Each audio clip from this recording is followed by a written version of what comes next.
جب ہم اللہ اور اس کے پیارے محبوب حضرت محمد مصطفیٰ صلی اللہ علیہ وسلم کے ساتھ اپنے تعلق کو مضبوط کرنے کی کوشش کریں تو اکثر اپنی محبت اور شکر گزاری کے اظہار کے مستحب طریقے تلاش کرتے ہیں۔ تو کیا ہو اگر کہا جائے کہ ایسا کرنے کا ایک آسان بلکہ طاقتور اور اجر و ثواب والا طریقہ یہ ہے کہ ہم نبی کریم صلی اللہ علیہ وسلم پر درود شریف بھیجیں۔ درود شریف بڑی فضیلتوں والا عمل ہے۔ یہ وہ مبارک عمل ہے جو خود اللہ سبحانہ و تعالی بھی اپنی شان نشان کرتے ہیں اور اس کے پاک فرشتے بھی۔ تو آپ یہاں اس کی اہمیت و شان و عظمت کا اندازہ لگا لیجئے۔ قرآن و حدیث میں اس کی بڑی فضیلت بیان ہوئی ہے۔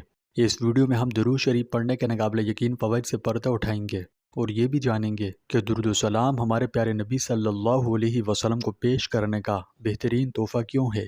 آخر تک آپ کو سب کچھ معلوم ہو جائے گا۔ یہ بہت اہم ویڈیو ہے، اس لیے آخر تک ضرور دیکھیں اور ایسی ہی مزید ویڈیوز کے لیے ابھی ہمارے چینل کو سبسکرائب کر کے بیل آئیکن پر کلک کیجئے۔ پیارے دوستوں، ہمارے چینل پر دوبارہ خوش آمدید، جہاں ہم اسلام کی خوبصورت تعلیمات شیئر کرتے ہیں۔ الحمدللہ ہمیں یہ سعادت نصیب ہوئی ہے کہ ہم سب انبیاء کرام کے سب سے بڑے اور پیارے نبی حضرت محمد مصطفیٰ صلی اللہ علیہ وسلم کی امت کا حصہ ہیں۔ سورہ بقرہ آیت نمبر 143 میں فرمایا، مفہوم ہے اے مسلمانوں، اسی طرح تو ہم نے تم کو ایک متعدل امت بنایا ہے تاکہ تم دوسرے لوگوں پر گواہ بنو اور رسول تم پر گواہ بنے۔ اللہ رب العزت اس آیت کریمہ میں امت محمدی کی خصوصیت بیان کرتے ہوئے ایک خاص اصطلاح ذکر فرماتے ہیں کہ ہم نے تمہیں امت وسط بنایا ہے۔ عربی میں وسط درمیانے پن، اعتدال، میانہ روی اور بیچ کے راستے کو کہتے ہیں۔ اس کی مثال کچھ یوں ہے کہ جو چیز درمیان میں ہو وہ زیادہ اچھی لگتی ہے اور زیادہ آویزاں ہوتی ہے، اور اسی طرح جب کسی مجلس میں سٹیج بنایا جاتا ہے تو اسے بالکل بیچ میں بنایا جاتا ہے اور اسمبلی کے صدر کی کرسی کو سٹیج کے عین درمیان رکھا جاتا ہے۔ کیوں؟ تاکہ معلوم ہو جائے کہ یہ اس مجلس میں سب سے معزز ہیں۔ تو اللہ تعالیٰ فرماتا ہے کہ تم میں بھی یہی خصلت ہے کہ تم افراط و تفریط کا شکار نہیں ہو، نہ تم حد سے آگے بڑھنے والے اور نہ حد سے گزرنے والے ہو، اس لیے کہ ہم نے تمہیں ایک معتدل اور درمیانی امت بنایا جو اعتدال پر اور انصاف پر قائم رہنے والی ہے، تاکہ روز محشر تم لوگوں پر گواہ بن سکو اور حضور علیہ الصلوۃ والسلام تم پر گواہ بن سکیں۔ لہٰذا تمہاری سب سے بڑی خصوصیت یہ ہے کہ تم امت معتدل اور امت وسط ہو اور درمیانے پن کے ساتھ رہنا جانتے ہو اور تمہیں اعتدال اور انصاف کرنا آتا ہے۔ یوں سمجھیے، رسول اللہ صلی اللہ علیہ وسلم کے دنیا میں آنے سے پہلے ماضی میں بہت سی امتیں رہی ہے، لیکن اللہ رب العزت نے کسی امت اور کسی قوم کو یہ اعزاز نہیں بخشا جو امت محمدی کو بخشا ہے۔ اس بات کا اندازے سے بھی لگایا جا سکتا ہے کہ روز محشر جب تمام لوگ جمع ہوں گے تو کل 120 صفیں قائم ہوں گی، جن میں سے 80 صفیں امت محمدیہ کی ہوں گی اور بقیہ 40 صفیں دیگر امتوں کی ہوں گی۔ ہم سے پچھلی جتنی امتیں گزری ہے ان میں یہی خرابی پیدا ہو گئی تھی کہ وہ بات کو بہت زیادہ بڑھا چڑھا کر پیش کرتے یا بہت ہی معمولی بنا دیتے۔ تو امت محمدیہ کی یہی خصوصیت بتائی کہ یہ باتوں کے اعتدال کو جانتی ہے اور دین و شریعت کے مزاج کو سمجھ کر اس پر عمل کرنا اس امت کو آتا ہے۔ اسی وجہ سے اس امت کو آخری اور سب سے زیادہ فضیلت والی امت قرار دیا جا رہا ہے۔ فضیلت و انعام کا یہ سلسلہ اللہ رب العزت نے بنی اسرائیل کو بھی عطا فرمایا، لیکن انہوں نے افراط و تفریط سے کام لیا اور بالآخر بہت سی خرافات میں مبتلا ہو گئے، یہاں تک کہ سیدنا عزیر علیہ السلام کو خدا کا بیٹا قرار دے کر توحید تک کا انکار کر دیا، اور عیسائیوں نے حضرت عیسیٰ علیہ السلام کو نعوذ باللہ اللہ کا بیٹا مان لیا۔ تو ایک طرف یہ غلطی کر رہے ہیں کہ نبیوں کو خدا کا مقام دے رہے ہیں اور دوسری طرف معجزات کا انکار کر رہے ہیں۔ گویا ان میں درمیانہ پن نہیں رہا کہ ایک طرف اتنا اونچا مقام دے رہے ہیں کہ بات کو آسمان تک پہنچاتے ہیں اور دوسری طرف نبی ان کے سامنے معجزات دکھاتے ہیں تو وہ صاف صاف انکار کر لیتے ہیں۔ یہی بات اگر صحابہ میں دیکھی جائے تو ان کا مزاج اعتدال سے بھرپور نظر آتا ہے کہ آپ صلی اللہ علیہ وآلہ وسلم کے ایک اشارے پر ہر صحابی اپنی جان و مال قربان کرنے کو تیار ہے، لیکن کبھی یہ نہیں کہتا کہ میں رسول اللہ صلی اللہ علیہ وآلہ وسلم کو نعوذ باللہ خدا کا درجہ دوں گا، بلکہ کہتا یہی ہے کہ اشہد ان محمدً عبدہ ورسولہ، یعنی میں گواہی دیتا ہوں کہ محمد صلی اللہ علیہ وآلہ وسلم اللہ کے بندے اور اس کے رسول ہیں۔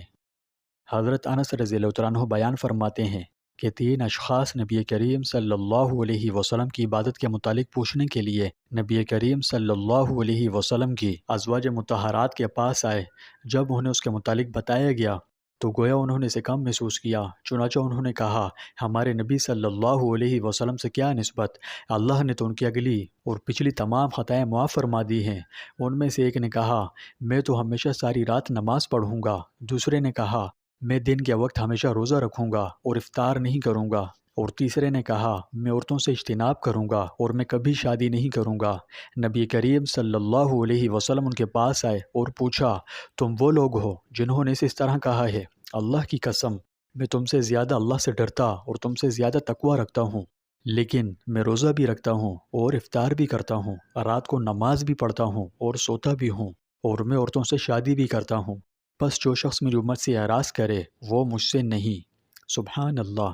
بہت ہی خوبصورت اور تسلی بخش انداز میں رسول اللہ صلی اللہ علیہ وسلم نے صحابہ کرام کے توسط سے امت کو اعتدال کا پیغام دیا اور اپنی مثال دے کر بیان فرمایا تاکہ اس پر عمل کرنا، مشاہدہ اور سیکھنا آسان ہو جائے۔ اور ایک حتمی نکتہ یوں بیان فرمایا کہ یہی میرا طریقہ ہے، یہی شریعت ہے، اور اسی معتدل انداز میں دنیا و آخرت کی کامیابی ہے۔ باقی جو یہود و نصارہ کی طرح افراط و تفریط کا شکار ہوگا، اس کا امت مسلمہ سے کوئی تعلق نہیں، کیونکہ اس امت کی پہچان ہی اعتدال ہے۔ پیارے دوستوں، شریعت یہ نہیں بتاتی کہ زندگی میں بیک وقت دین رہے گا یا دنیا۔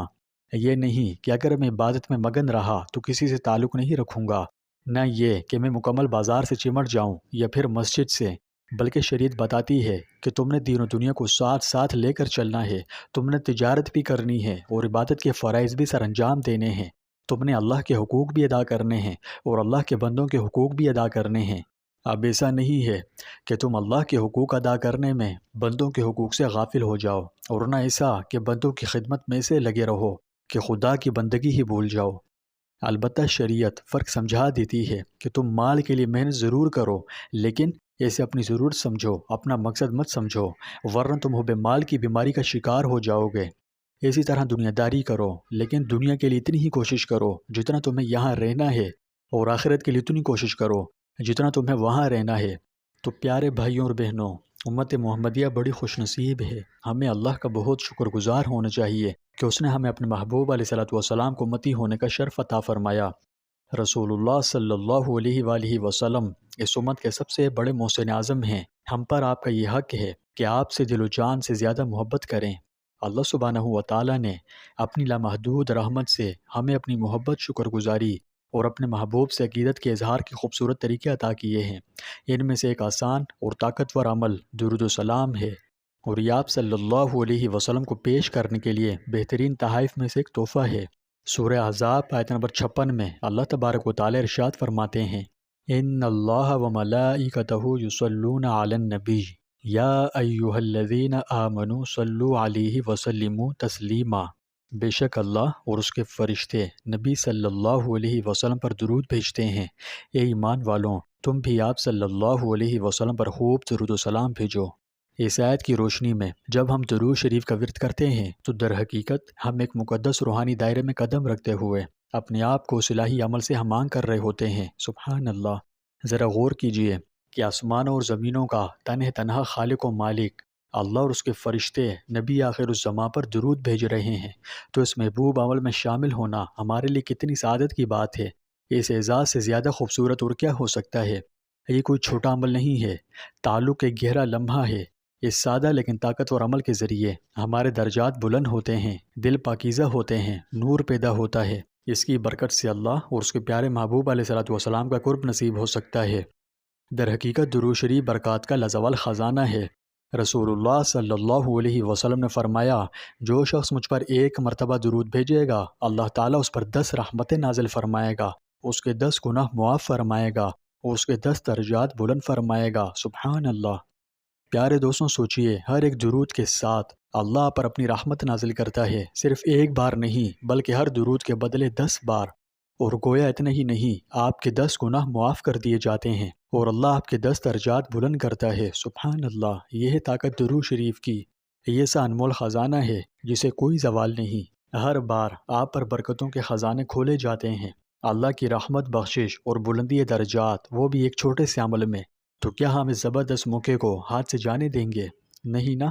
تو اس لیے درود شریف کی کثرت کیجیے، خوب ذوق و شوق سے نبی آخر الزماں صلی اللہ علیہ وسلم پر درود و سلام کے نذرانے بھیجیں۔